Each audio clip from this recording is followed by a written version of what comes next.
Hey guys, and welcome to the Working Money channel. Sources familiar with the matter said that the top US regulator could prevent hedge funds, pension funds, and private equity firms from working with crypto custodians. This one from Michael Branch here on Twitter. US SEC could stop these organizations like hedge funds from working with crypto custodians. This is the latest announcement coming from the SEC, okay? The SEC can play spoil sport in the crypto and traditional finance worlds coming together. Sources familiar with the matter said that the U.S. regulator could prevent hedge funds, pension funds, and private equity firms from working with crypto custodians. On Wednesday, February the 15th, which is tomorrow, the SEC could likely propose a rule change that would make it harder for crypto firms to qualify to be qualified custodians. Sources familiar with the matter said qualified crypto custodians have the license to hold and store digital assets on behalf of their clients. In order to hold their crypto assets, hedge funds and some pension funds have to use the services of qualified custodians. So another roadblock here being imposed by the SEC, or at least allegedly. We don't know if they're going to announce this. This is, I guess, insider information that could be announced as early as tomorrow. If finalized, this rule change could mean that institutional funds that are involved with crypto will have to move their funds elsewhere. Besides, they could also face surprise audits of their custodial relationships and other checks. So, another move by the SEC that's getting us scratching our heads. Now, there is a theory that I'm going to be delving into later on in this video, and I'm going to let you guys know up front, it is going to be very unpopular. But if you're interested, please stay tuned. SEC and crypto crackdown. As we know, there has been a major one. Kraken was the latest organization that was attacked by the SEC. They had to pay a $30 million fine for their crypto as a staking service. Then Coinbase came out and said, we're still continuing with our staking because it's fundamentally different than Kraken. The SEC is all over the map. They've also been trying to attack stablecoins. This one from Mr. Hubert. If you're wondering why the SEC is now declaring stablecoins to be securities, always remember that only 2 years after Ethereum went live, they already pushed their ICO aside, declared the token as not a security, and helped them to switch to proof of stake. Cash Out down here saying, the SEC's behavior is equivalent to racketeering. Lost Mountain saying Ethereum, wonder how many people they have paid off in the US government, financial institutions, decision makers, etc. The XRP community sleuths have done a lot of work connecting Ethereum with the legacy banking system, namely JP Morgan, but that also extends to many other organizations. Binance CEO Changpeng Zhao also came out and said this, this one from Ian Binns. Binance CEO warns of profound impacts on the crypto industry if BUSD is ruled as a security. So the stablecoins is really big, following the news that the SEC intends to take action against Paxos Trust Company over stablecoin Binance, BUSD. Binance CEO Changpeng Zhao took to Twitter on Monday to explain the situation.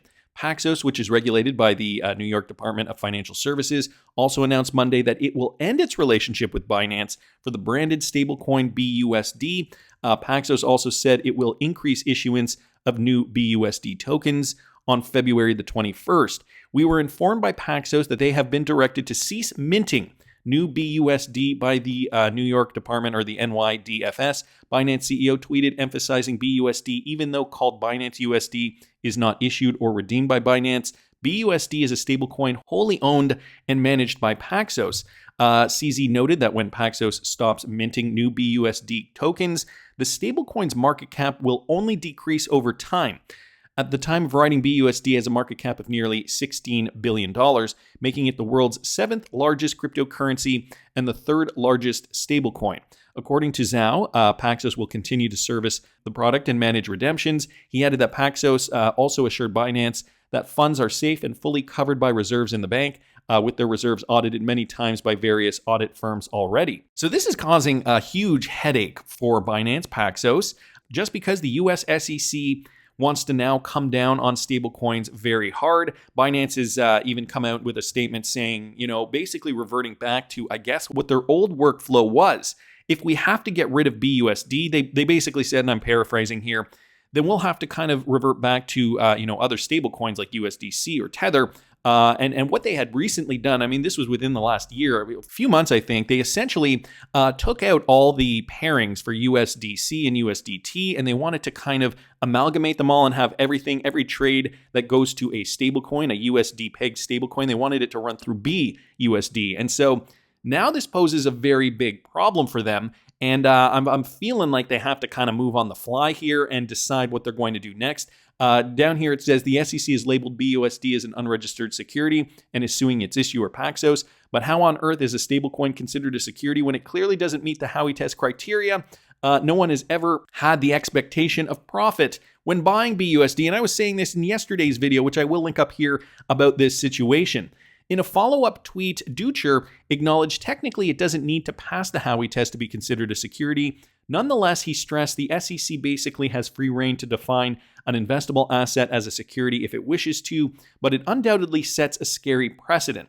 And I think that this is what many in the industry are realizing. This is very scary because a lot of us crypto investors, we rely on stable coins to cash out, to make our profits, hold our profits, and be able to cash out. And so, government obviously realizes this. And so moving forward, this could be a problem. Another article here from you today, $1 billion in outflows recorded on Binance in the wake of BUSD. Here are some new details. According to Dune Analytics data shared by crypto analyst Ali Martinez, top crypto exchange Binance nearly saw $1 billion in crypto withdrawals within 22 hours after Paxos was instructed to cease minting new BUSD tokens. So people, traders, retail, institutional, I don't know who, losing confidence in Binance. And, there was a push to sink Binance before. I'm wondering if this is just one and the same. Attack BUSD, investors will lose confidence in Binance. Withdrawals will come out of Binance because,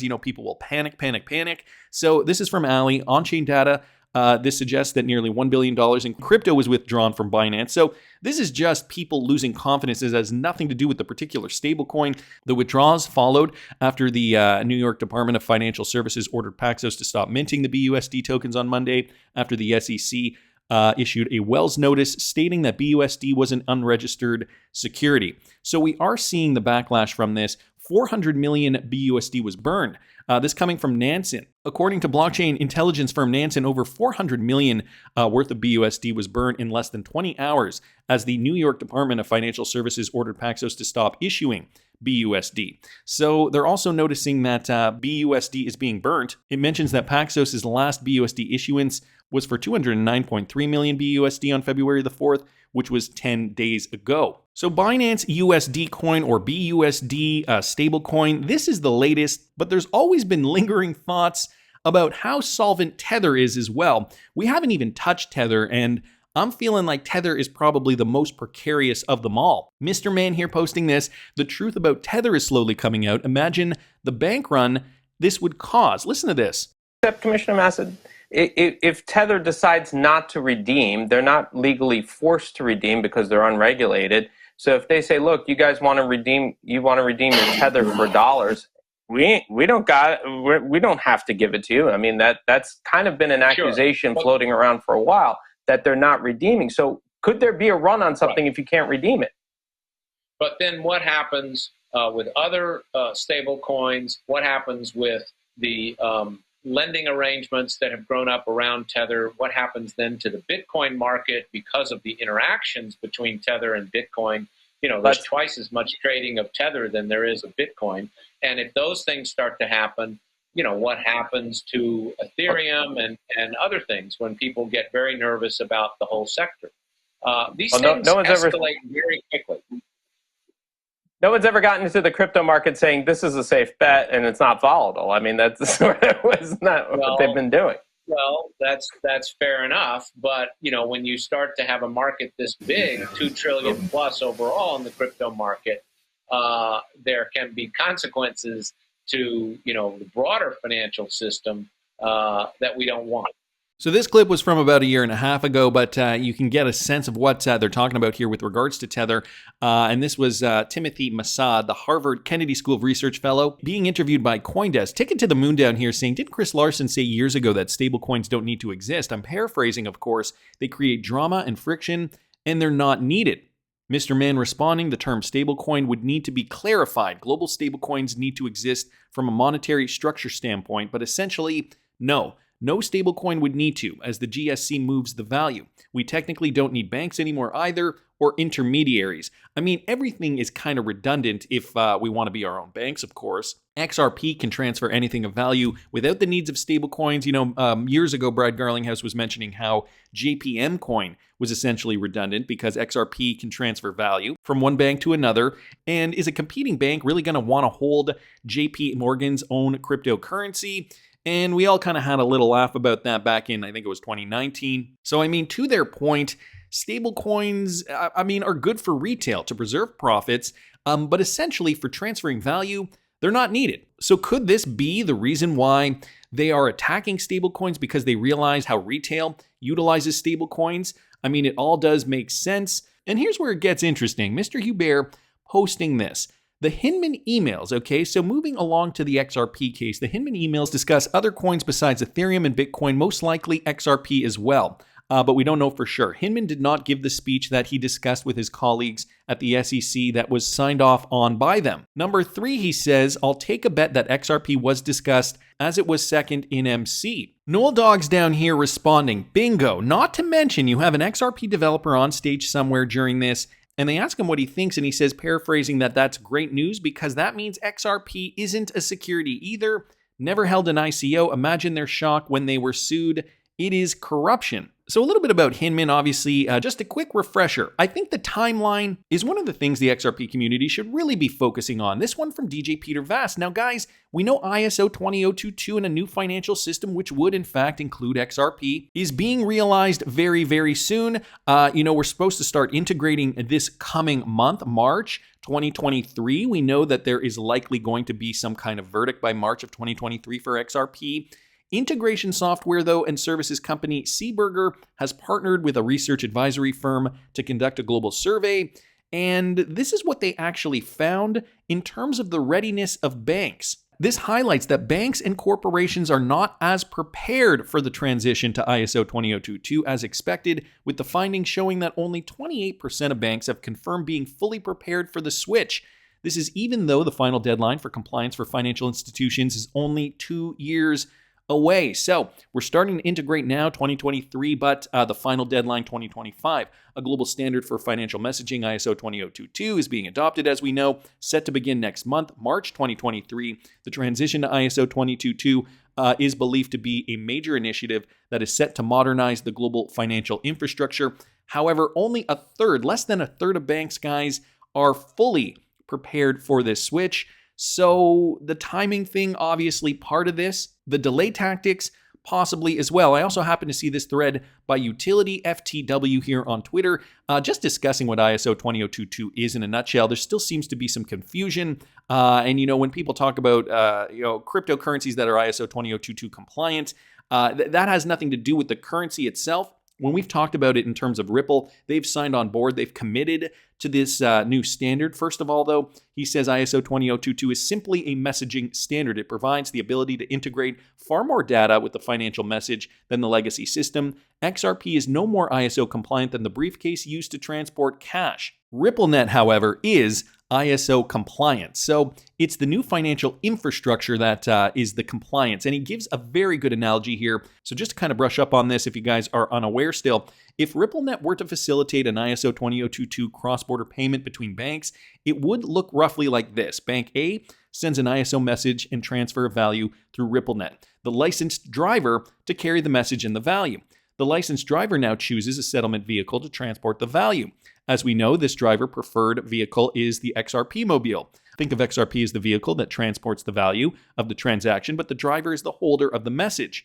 It's only via the licensed driver that the chosen vehicle is used to transport the ISO messages of value. Technically, the licensed driver could choose almost any vehicle to transport the value as long as he has the capability to drive that different vehicle. So again, a good analogy to kind of visualize why XRP is going to be utilized and why banks are going to want to jump onto the ISO 20022 standard and why RippleNet is ISO 20022 compliant specifically. It goes on to say in this context, the banks have no preference as to what vehicle is used. They only care that the driver is licensed and following the ISO rules of the road, because ultimately that is the standard that is going to transfer all the value. After the value is transported, the driver then passes the value and message to Bank B. It is as simple as that. When people say ISO coins, it's really just bad wording. I consider an ISO coin to be any asset that has a licensed driver who intends to use or is using the coin as a payment settlement vehicle. Having a licensed driver behind a coin means it's in the banking game. So, ISO 20022 compliance means that there is a set of rules that need to be adhered to. We know RippleNet does follow those rules. XRP is going to be that mechanism, though, that transfers the liquidity. It's just going to be one of them. However, banks still not ready here, guys. Which finally brings me to this at Nerd Nation Unbox here on Twitter. I believe the Zakanoff Ripple lawsuit was launched in order to give Hinman a reason not to comment on the status of XRP in 2018. An interesting wrench in the plan, do you not agree? Plans within plans? I don't know. You be the judge. Okay, he goes on to say, if Hinman would have said XRP was or was not a security, then it may have impacted the case. This is why only Bitcoin and Ethereum were mentioned, in my opinion.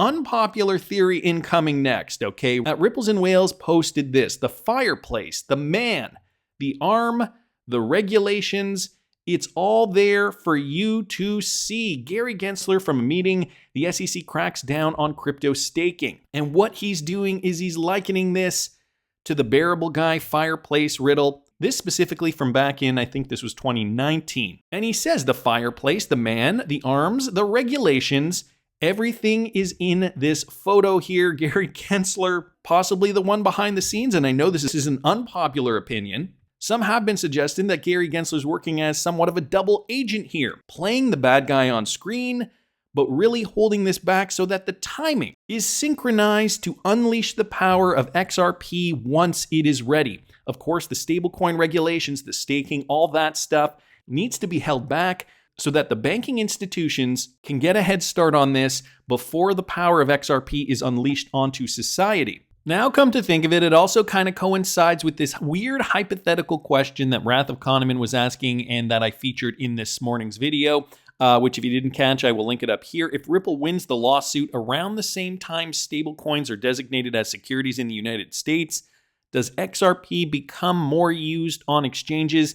XRP as Tether, potentially very ironic and strange. So we hypothesized about this in this morning's video. I talked a little bit about the history when we were using XRP for this exact purpose, moving value across the exchanges because it was just the best option at that time. I mean, there weren't that many cryptocurrencies and the popularity of stablecoins was not as great. Could this be a mechanism to improve liquidity, holding stablecoins back to allow XRP to facilitate these types of trades instead? Another thing that makes me go, Not only that, I don't know if you guys noticed up here, take a look at that. Purple, green, yellow, purple, green, yellow. Hanging from the fireplace mantle.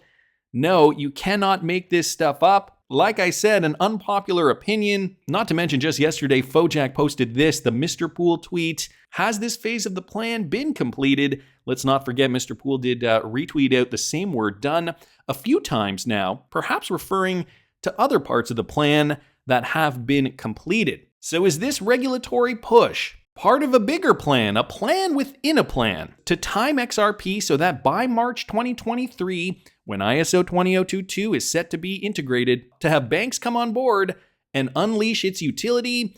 Tell me how wrong I am down in the comments, guys, and please subscribe to the channel if you haven't already. Like the video if you like the content I'm providing. I always love hearing your comments. See you in the next one, guys.